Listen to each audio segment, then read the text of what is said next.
kabarnya hari ini? Semoga semuanya senantiasa sehat dan selalu semangat untuk mengikuti pembelajaran pada hari ini. Ayo, anak-anak guru sudah pada mandi, sarapan, sholat duha, dan murojaah belum?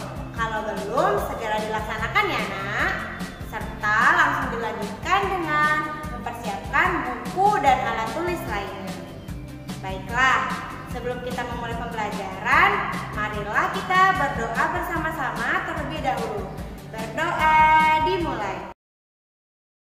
Bismillahirrahmanirrahim.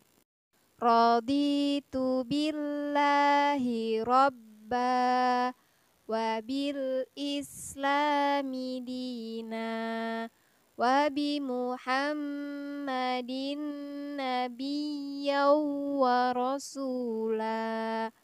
Rabbi zidni ilma warzuqni fahma.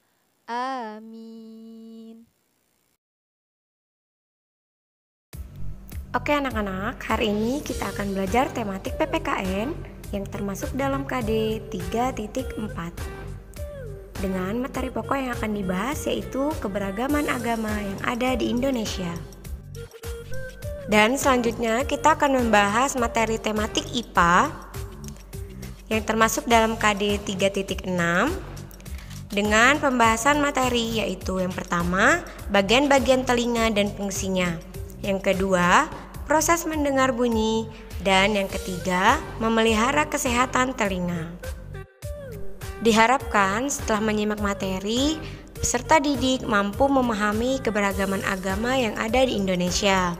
Lalu, peserta didik dapat mengetahui fungsi bagian telinga, proses mendengar bunyi, dan cara memelihara kesehatan telinga.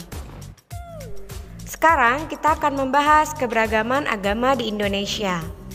Nah, Indonesia adalah negara yang kaya akan keragaman budaya dan sosial. Salah satunya adalah keragaman agama. Indonesia mengakui 6 agama, yaitu Islam, Kristen, Katolik, Buddha, Hindu, dan Konghucu. Setiap agama memiliki tempat ibadahnya masing-masing. Sekarang perhatikan penjelasan Bu Guru berikut ini ya. Yang pertama yaitu agama Islam. Kitab suci Al-Quran. Tempat ibadah masjid. Hari besar keagamaan diantaranya Hari Raya Idul Fitri, Tahun Baru Islam, dan Maulid Nabi Muhammad SAW. Yang kedua agama Kristen. Kitab suci Alkitab. Tempat ibadah gereja. Hari besar keagamaan, hari Natal, hari Jumat Agung, dan hari Paskah. Yang ketiga agama Katolik. Kitab suci Alkitab. Tempat ibadah gereja. Hari besar keagamaan, hari Natal, hari Paskah, dan hari Jumat Agung. Yang keempat yaitu agama Hindu. Kitab suci Weda. Tempat ibadah pura. Hari besar keagamaan, hari Nyepi, dan hari Saraswati.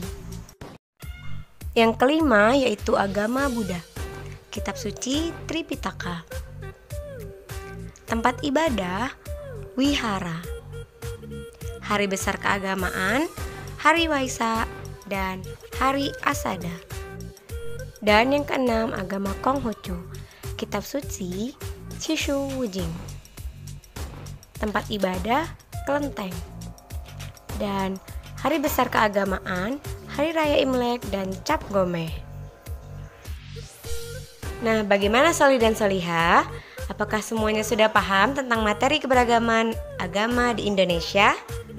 Bu Guru harap semuanya sudah paham ya nak. Oke, untuk materi selanjutnya kita akan membahas IPA tentang mengidentifikasi fungsi bagian telinga. Nah, kita wajib bersyukur kepada Tuhan Yang Maha Esa karena telah menganugerahkan panca indera kepada kita. Salah satu indera yang dimiliki manusia ialah indera pendengaran, yaitu telinga. Nah, kira-kira apakah anak-anak Bu Guru ada yang tahu apa sajakah bagian-bagian telinga? Apa fungsi dari setiap bagian telinga tersebut? Dan bagaimana kita dapat mendengar bunyi?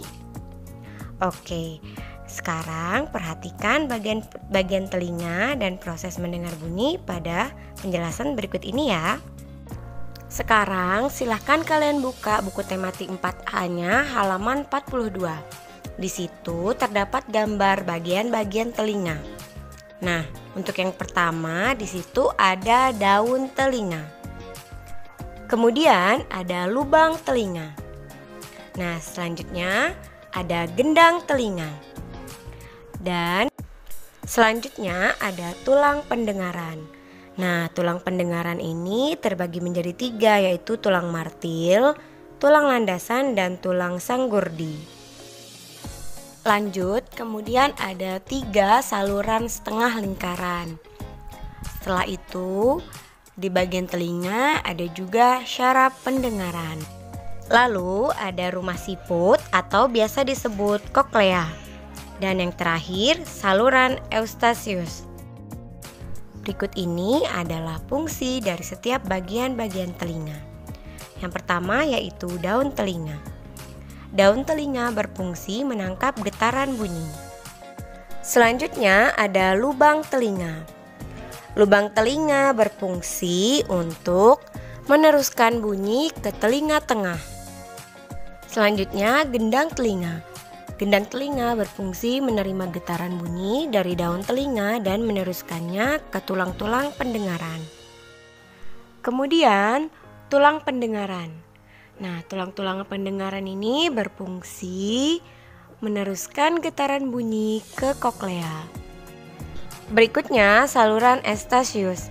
Saluran Eustachius berfungsi menghubungkan ruang telinga tengah dan faring. Faring adalah bagian yang menghubungkan mulut dengan kerongkongan. Rumah siput atau koklea. Nah, rumah siput atau koklea ini berfungsi menerima dan meneruskan getaran bunyi ke saraf pendengaran. Saraf pendengaran.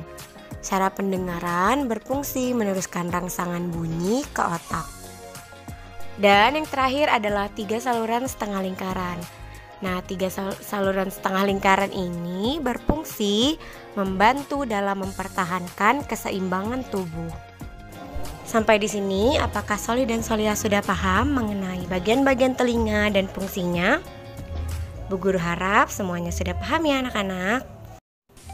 Nah, selanjutnya kita akan membahas proses telinga mendengar bunyi.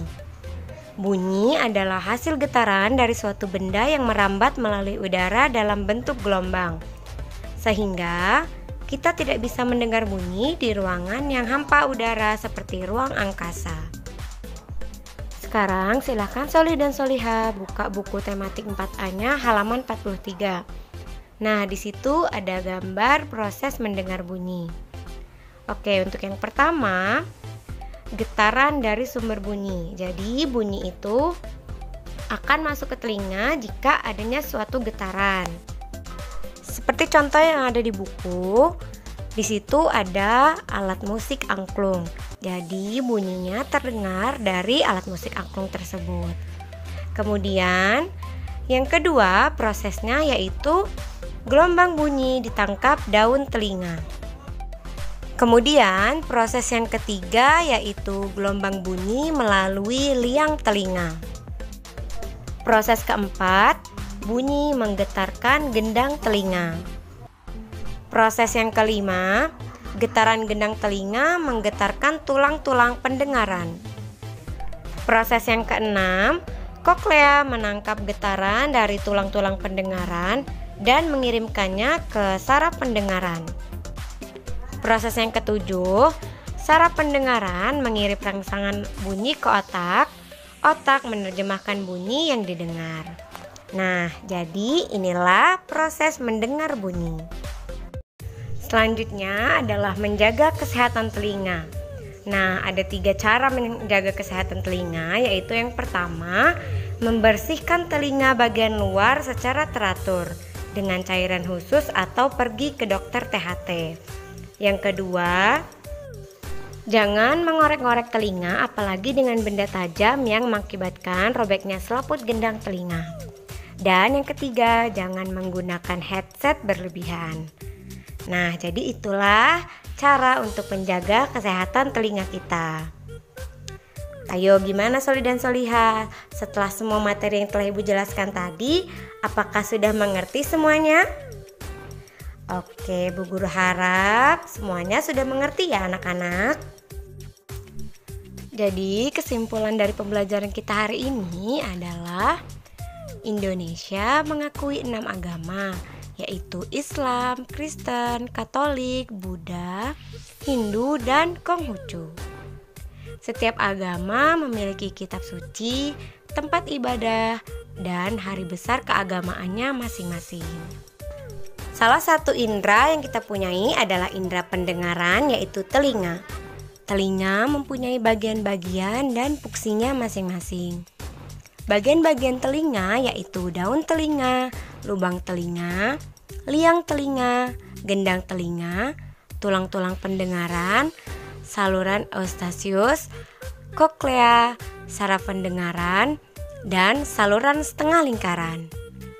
Serta ada beberapa proses yang terjadi pada telinga saat mendengar bunyi serta cara merawat telinga atau menjaga kesehatan telinga. Oke, tugas anak-anak Bu Guru hari ini ialah mengerjakan buku tematik 4A-nya halaman 46, kegiatan Ayo Berlatih. Jadi silahkan Ananda semua kerjakan nomor 1 dan nomor 2. Ingat seperti biasa, kerjakannya langsung di buku cetak tematiknya ya nak. Untuk pengumpulan tugasnya, Bu Guru tunggu sampai dengan pukul 5 sore. Alhamdulillahirrahmanirrahim. Pembelajaran kita